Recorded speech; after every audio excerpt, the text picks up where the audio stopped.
नमस्कार, उत्तराखंड एक्सप्रेस में आप सभी का बहुत स्वागत है। आपके साथ में हूं नलिनी पांडे। देहरादून में ज्वेलरी शोरूम में हुए करोड़ों की लूट के मामले में एक बड़ी सफलता मिली है और अब तक प्रमुख आरोपी माना जा रहा प्रिंस कुमार फाइनली गिरफ्तार कर लिया गया है। बिहार के वैशाली जिले से 2 लाख के इनामी बदमाश प्रिंस कुमार को अरेस्ट किया गया। बिहार पुलिस ने ही ये कार्रवाई की है। बिहार पुलिस ने प्रिंस कुमार को पकड़ा है। अब देहरादून पुलिस पूछताछ के लिए आरोपी प्रिंस को ट्रांजिट रिमांड पर लेकर देहरादून आएगी।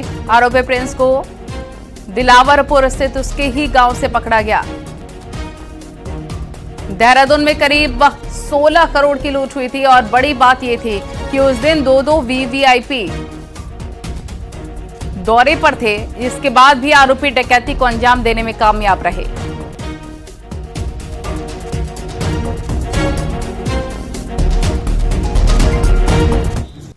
अभी टीम उससे पूछताछ कर रही है। उत्तराखंड पुलिस को इसकी सूचना दे दी गई है। जिनकी भी टीम आ रही है तो उसमें अगली कार्रवाई उनके स्तर से की जाएगी। अब इस संदर्भ में विस्तार से उत्तराखंड पुलिस बता पाएगी। हम लोगों को जो सूचना उपलब्ध कराई गई थी उसके आधार पर वैशाली पुलिस के द्वारा इसकी गिरफ्तारी कर दी।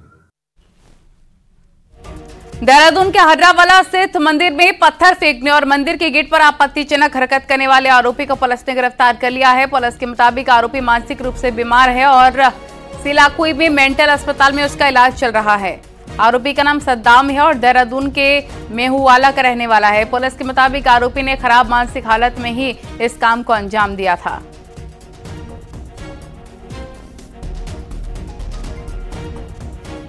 करने पे पता चला कि यह व्यक्ति जो है इसका सिलाकुई मेंटल हॉस्पिटल से वहां से इलाज भी चल रहा है और उसका सर्टिफिकेट भी मेंटल विक्षिप्त होने का है। और साथ ही साथ आसपास के लोगों ने बताया और घर के परिवार के लोगों ने बताया कि ये इसको बांध के भी अक्सर रखते हैं, काफी एग्रेसिव हो जाता है क्योंकि इसका मानसिक लेवल ठीक नहीं है और उसका लगातार उपचाराधीन भी है। और इसके साथ ही वो बीच बीच में इस तरह से घर से अचानक से भाग जाता है और गायब हो जाता है। पूर्व में भी इस तरह के वो बीच में गायब हो गया है। उत्तराखंड के बिजली उपभोक्ताओं को नए साल में बिजली की बड़ी कीमतों के हिसाब से बिल देना होगा। ये कीमत 15 पैसे से लेकर 55 पैसे तक प्रति यूनिट तक बढ़ेगी। दरअसल उत्तराखंड विद्युत नियामक आयोग ने प्रदेश में fuel and power purchase cost adjustment के नए नियम जारी किए हैं।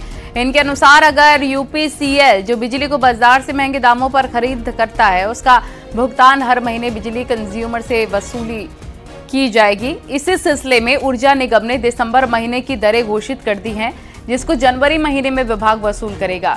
इसमें बीपीएल उपभोक्ताओं के लिए 15 पैसे, घरेलू उपभोक्ताओं के लिए 38 पैसे, कमर्शियल कंज्यूमर को 55 पैसे प्रति यूनिट की बढ़ोतरी की गई है। वहीं पर एलटी-एचटी उद्योग को 51 पैसे अधिक देने होंगे। यूपीसीएल का कहना है कि नया बिल पुराने बिल की तुलना में 20% से ज्यादा नहीं होगा। जो एफपीपीसीए चार्जेस जो हैं, ये चार्ज जो सरचार्ज है, ये जो एवरेज बिलिंग रेट है उस कैटेगरी का, उससे 20% से ज्यादा नहीं हो सकता।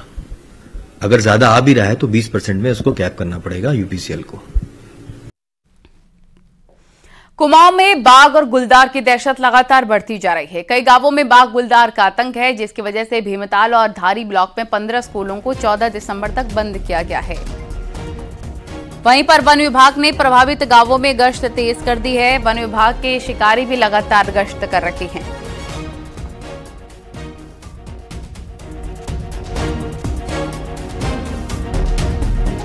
कुमाऊं क्षेत्र में जहां गुलदार और बाघ का आतंक है, तो वहीं चमोली के जोशीमठ क्षेत्र में भालू ने आतंक मचाना शुरू कर दिया है। सुबह सुबह ही भालू बद्रीनाथ नेशनल हाईवे पर जोगीधारा के आसपास दिखाई दे रहा है, जिससे सड़क से गुजरने वाले लोगों में डर का माहौल बना हुआ है। वन विभाग भालू से सुरक्षित रहने के लिए लगातार अनाउंसमेंट भी कर रहे हैं। वहीं पर वन विभाग ने अंधेरे में घर से बाहर नहीं निकलने की अपील की है।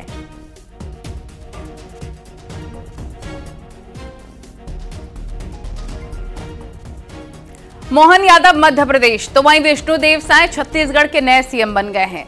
एमपी के राज्यपाल ने उज्जैन दक्षिण से विधायक मोहन यादव को पद और गोपनीयता की शपथ दिलाई। मोहन यादव के अलावा जगदीश देवड़ा और राजेंद्र शुक्ला को डिप्टी सीएम पद की शपथ दिलाई।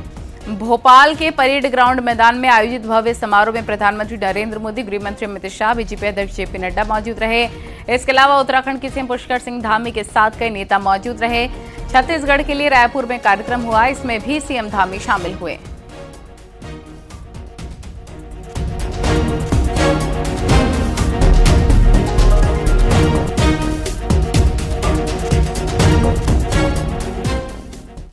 राजस्थान, एमपी और छत्तीसगढ़ में जातीय और सामाजिक समीकरणों का संतुलन बनाते हुए बीजेपी ने जिस तरह से नए चेहरे दिए हैं, उसने राजनीति के पंडितों को भी फेल कर दिया है। पार्टी नेतृत्व के इस फैसले ने उत्तराखंड के सांसदों और प्रदेश के मंत्रियों की नींद उड़ा दी है।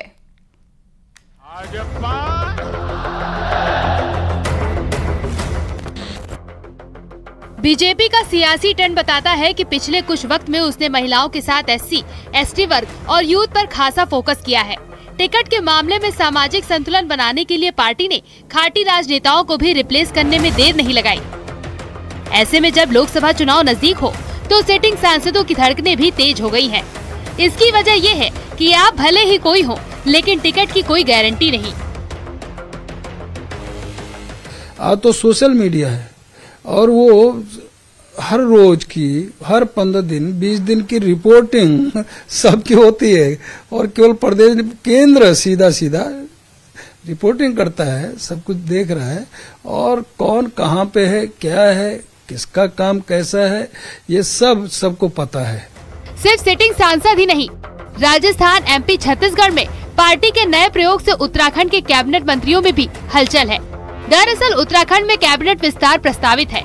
मंत्रियों की चिंता ये है कि सामाजिक और जातिगत समीकरण को देखते हुए पार्टी हाईकमान यहाँ भी कोई नया फार्मूला सेट न कर दे। मैं इस बात को ये भी कह सकता हूँ कि हाईकमान हमारा हर दृष्टि से एक व्यापक दृष्टिकोण रखते हुए वो यहाँ पे भी इस प्रकार के जो फैसले लेंगे। पार्टी हाईकमान के इस नए फॉर्मूले से सिटिंग एमपी, प्रदेश के मंत्री अपनी पोजीशन को लेकर भले ही चिंतित हों, लेकिन सेकेंड लाइन के नेताओं की एक लंबी कतार है जिनकी उमंगें अब उछाल मारने लगी हैं। वो इसे एक अच्छे मौके के रूप में देख रहे हैं। देहरादून से भारती के साथ सुनील नवप्रभात की रिपोर्ट। बीजेपी में सियासत बदल रही है। बीजेपी सरकार वाले ज्यादातर राज्यों में इस वक्त मुख्यमंत्री 60 साल के कम उम्र के हैं, जो 60 पार हो चुके नेताओं की कहीं ना कहीं बड़ा संकेत है। तो युवा नेता बीजेपी की बदली सियासत को भविष्य के लिए बेहतर बता रखे हैं।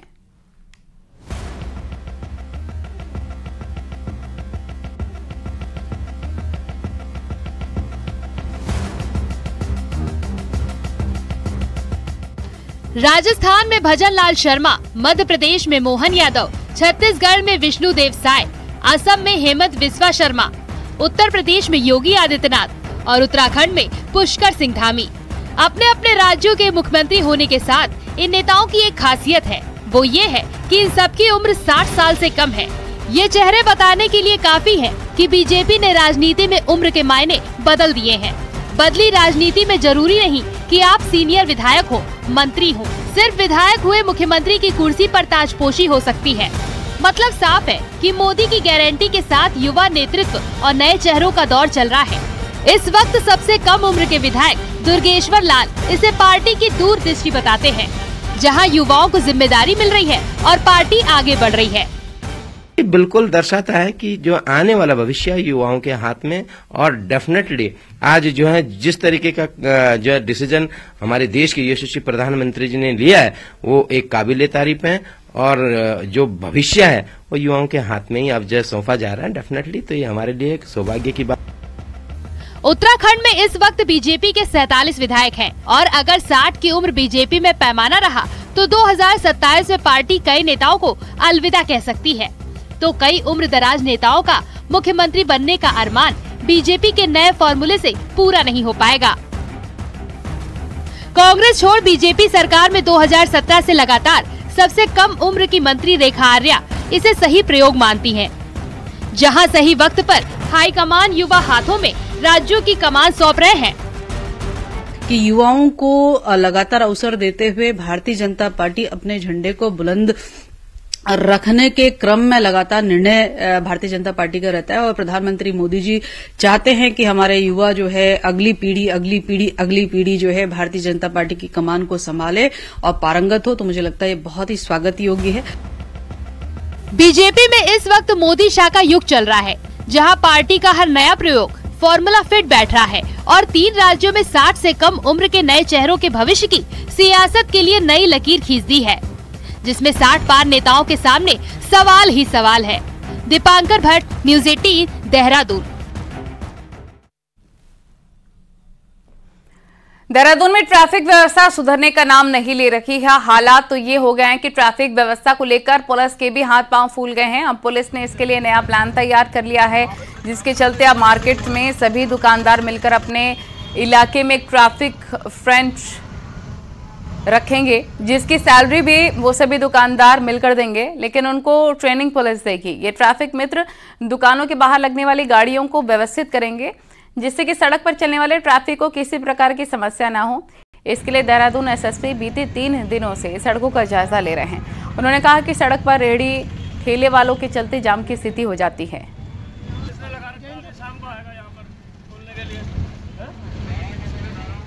रोड पर हो गई है, जिसके कारण चूंकि व्यापारियों की दुकान के आगे पार्किंग की व्यवस्था नहीं है, आसपास नहीं है, तो लोग रोड पर गाड़ियां खड़ी करते हैं। तो उन व्यापारियों को कहा गया है, जो हमने कहा है कि यातायात मित्र के रूप में 30-35 दुकानदार मिलकर एक लड़के को लगाया जाए, इसको ट्रेंड हम करेंगे, जो उस व्यवस्थाओं को दुकानों के सामने बनवाए, जिससे कि कम से कम जो आड़ी तिरछी गाड़ियां खड़ी हो जाती हैं वो न खड़ी हो और यातायात में हमें हेल्प मिल पाए। उत्तराखंड में जल्द ही मदरसे मॉडर्न बनाए जाने वाले हैं। जनवरी से मॉडर्न मदरसों के लिए रजिस्ट्रेशन शुरू होगा और इन मॉडर्न मदरसों को एपीजे अब्दुल कलाम नाम दिया गया, जिसमें कि संस्कृति की भी शिक्षा दी जाएगी। इस सीबीएसई पैटर्न के साथ इस ड्रेस कोड में भी लागू किया जाएगा। मार्च से प्रदेश में 4 जिलों देहरादून, नैनीताल, उधमसिंह नगर और हरिद्वार में इन मॉडर्न मदरसों को शुरू किया जाएगा। 24 मार्च सेशन से वक्फ बोर्ड जो हमने कहा था कि अपने मॉडर्न मदरसों को इम्प्लीमेंट कर देगा, उसके ऊपर हम पूरी तरह से अब कमर कस चुके हैं और हमारी ये लक्ष्य है कि इस सेशन से हम मतलब बच्चों को मार्च में हमारे बच्चे मदरसों में बैठे हुए नजर आएंगे। Doctor APJ Abdul Kalam modern मदरसे के नाम से हम इन मदरसों को स्टार्ट करें और ये मॉडर्न मदरसों का धामी मॉडल होगा। उत्तराखंड बोर्ड ने एग्जाम को लेकर कसरत तेज कर दी है। डीजी एजुकेशन का कहना है कि इस बार मार्च में ही एग्जाम करवाए जाएंगे और रिजल्ट भी जल्दी ही घोषित किए जाएंगे, ताकि बोर्ड के रिजल्ट के लिए लंबा इंतजार न करना पड़े। वहीं पर बोर्ड के रिजल्ट इस बार बेहतर हों, इसके लिए टीचर्स को खास तौर पर निर्देश दिए गए हैं।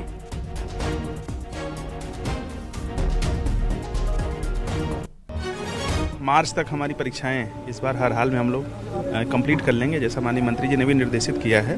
तो समयबद्ध तरीके से चला और समय से पहले कर लेंगे। जो कमियां होती हैं उनसे सीखने को मिलता है और पिछली जो गलतियां कमियां थी उसको हम लोगों ने इस बार दूर करने का प्रयास किया है। तो उम्मीद करते हैं कि रिजल्ट हमारा अच्छा रहेगा। रुड़की में पेयजल निगम का सरकारी विभागों पर करोड़ों के पानी का बिल बकाया है। 40 सरकारी विभागों पर 1 करोड़ 66 लाख का पानी का बिल बकाया है। इसमें से 40,000 से ऊपर वाले बकायेदारों की आरएससी भी काटी गई है, लेकिन अभी तक पानी का बिल जमा नहीं किया। साथ ही कई विभागों पर 1 लाख से भी अधिक का बिल बकाया है, जबकि पेयजल विभाग ने कई बार नोटिस भेज चुके हैं, लेकिन विभागों ने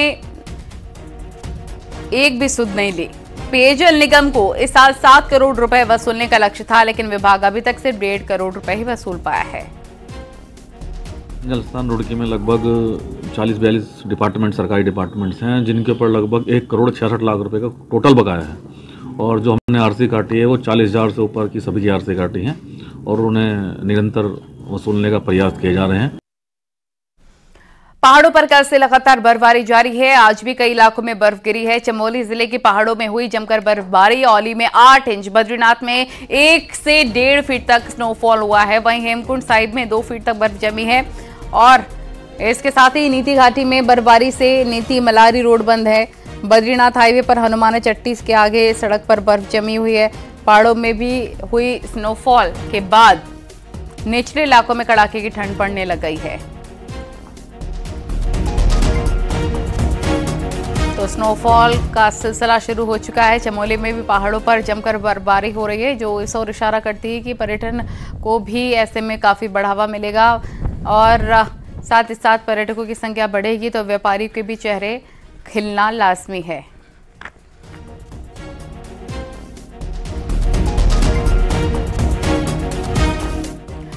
अल्मोड़ा में पीएम मोदी के आने के बाद हजारों की संख्या में पर्यटक पहुंच रहे हैं। हालात ये हैं कि क्रिसमस और नए साल का जश्न मनाने के लिए 80% होटलों की अभी से बुकिंग फुल हो चुकी है।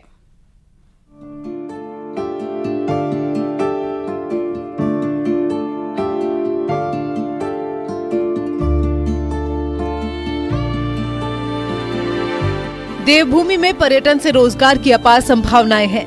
पीएम मोदी के अल्मोड़ा आने के बाद से यहां आने वाले पर्यटकों की संख्या लगातार बढ़ रही है।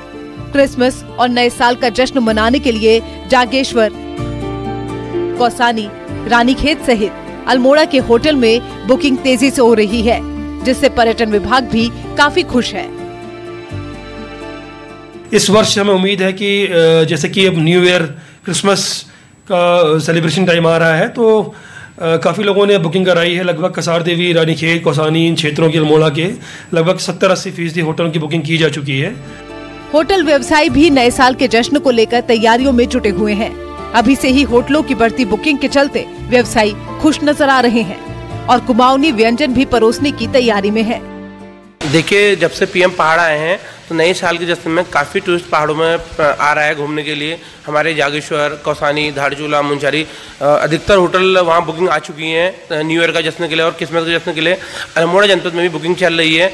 अल्मोड़ा बुकिंग में भी लगभग 30% होटल न्यू ईयर और क्रिसमस के जश्न के लिए तैयार हैं। होटल पहाड़ी व्यंजन दे रहे हैं। कोरोना में पहाड़ में देसी और विदेशी पर्यटकों की संख्या में कमी आई थी। अब तेजी से पर्यटकों के आने से पहाड़ के युवाओं को स्वरोजगार मिल रहा है। इस बार नए वर्ष का जश्न मनाने आने वाले पर्यटकों को बर्फबारी का आनंद भी मिल सकता है। न्यूज़ 18 के लिए अल्मोड़ा से किशन जोशी की रिपोर्ट।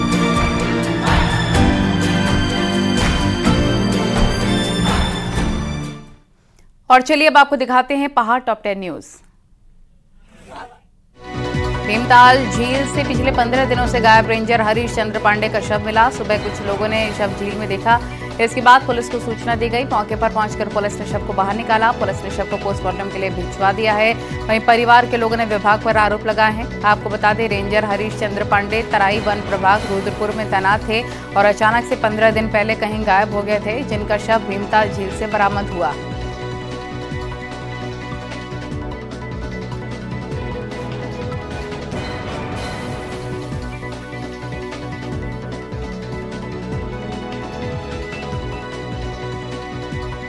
पौड़ी में बागवानी बोर्ड के डायरेक्टर ने किसानों के साथ बैठक की। इसमें पहाड़ी क्षेत्र में कीवी, माल्टा, सेब की पैदावार को बढ़ाने पर चर्चा की गई। इस दौरान किसानों के खेती को लेकर सुझाव दिए गए। इस दौरान अधिकारियों ने किसानों की समस्या को भी सुनी।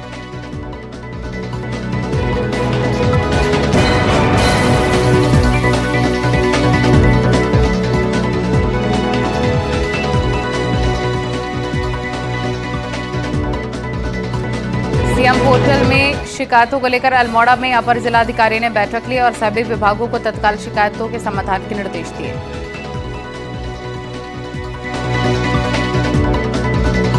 बीजेपी प्रदेश प्रवक्ता सुरेश जोशी का कहना है कि विकसित संकल्प यात्रा के जरिए सरकार जनता के द्वार पहुंच रही है।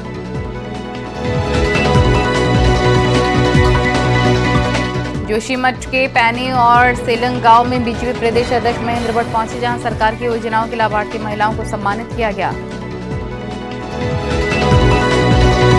चमोली के लांजी पोखनी गांव को सड़क की सौगात मिल गई। बीजेपी प्रदेश महेंद्र भट्ट ने इसके लिए भूमि पूजन किया। अल्मोड़ा में कई समस्याओं को लेकर लोगों ने एक प्रतिनिधि मंडल ने डीएम से मुलाकात की और बंदरों, आवारा कुत्तों और सफाई को लेकर डीएम से कार्रवाई की मांग की। सर्दियों का सीजन शुरू होने के बाद से पिथौरागढ़ में सड़कों पर सफर करना मुश्किल हो गया है। रोड पर पाला पड़ने लग गया है, जबकि कहीं कोई चेतावनी बोर्ड नहीं लगाए गए। बागेश्वर में कॉलेज छात्रों ने ऊर्जा संरक्षण सप्ताह के तहत एक जागरूकता रैली निकाली और लोगों से ऊर्जा की बचत करने की अपील की।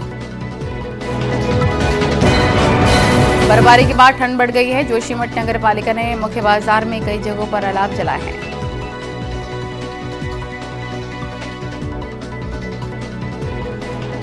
भीमताल झील से पिछले 15 दिनों से गायब रेंजर हरीश चंद्र पांडे का शव मिला है। सुबह कुछ लोगों ने शव झील में देखा। इसके बाद पुलिस को सूचना दी गई। मौके पर पहुंचकर पुलिस ने शव को बाहर निकाला। पुलिस ने शव को पोस्टमार्टम के लिए भेजा। परिवार के लोगों ने विभाग पर आरोप लगाए हैं। आपको बता दें कि रेंजर हरीश चंद्र पांडे तराई वन प्रभाग रुद्रपुर में तैनात थे और अचानक से 15 दिन पहले कहीं गायब हो गए थे, जिनका शव भीमताल झील से बरामद हुआ। इनके विभाग ने भी कुछ करना चाहिए था। इनके विभाग ने ना एक टीम बनाई, ना कुछ करा, ना किसी को बोला। यहाँ तक का हमें ये भी सुनने में आया है कि किसी कोई इनका व्हाट्सएप ग्रुप है, उसमें अगर रेंजर लोग मैसेज करते थे तो ये मना कर देते थे सीनियर अथॉरिटी की, इस तरीके के मैसेज मत करो कि ये है कि इनके लिए क्या कार्रवाई करनी है। और इसके अलावा एसडीओ डीएफओ से मिलने मेरी मम्मी गई, वो ये तब वहाँ मिले नहीं, कोई बाहर नहीं आया मिलने के लिए। कंजर्वेटर साहब के ऑफिस में गए, तब जाकर के वो बाहर आए मिलने के लिए। पौड़ी में बागवानी बोर्ड के डायरेक्टर ने किसानों के साथ बैठक की, जिसमें पहाड़ी क्षेत्र में कीवी, माल्टा, सेब की पैदावार को बढ़ाने पर चर्चा की गई। इस दौरान किसानों से खेती को लेकर भी सुझाव लिए गए। इस दौरान अधिकारियों ने किसानों की समस्या को भी सुना। बागवानी बोर्ड के डायरेक्टर ने बताया कि पौड़ी में कोल्ड स्टोरेज के लिए प्रस्ताव शासन को दिया जाएगा।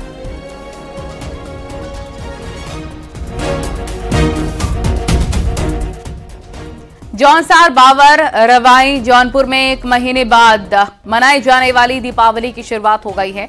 दीपावली का ये त्योहार 4 से 5 दिनों तक धूमधाम से मनाया जाता है। देखिए रिपोर्ट।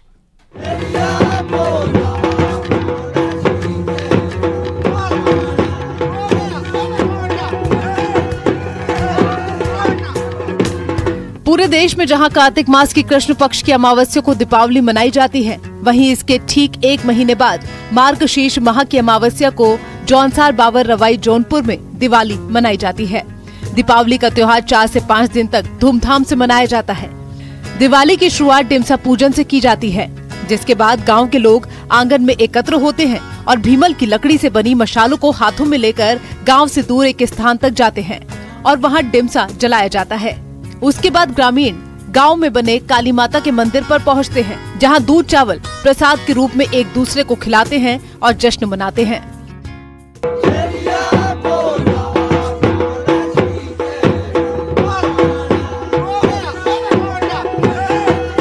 पहले डिमसा जलाया जाता है, उसके बाद हमारे यहाँ माता का मंदिर है। माता के मंदिर में दाल, चावल और दूध का भोग चढ़ाया जाता है, जिससे आज से शुरुआत है। और इसके बाद हमारे पंचायती आंगन में बिरुड़ी का अखरोट फेंके जाते हैं, जिसको बिरुड़ी बोलते हैं हमारे जौनसारी भाषा में।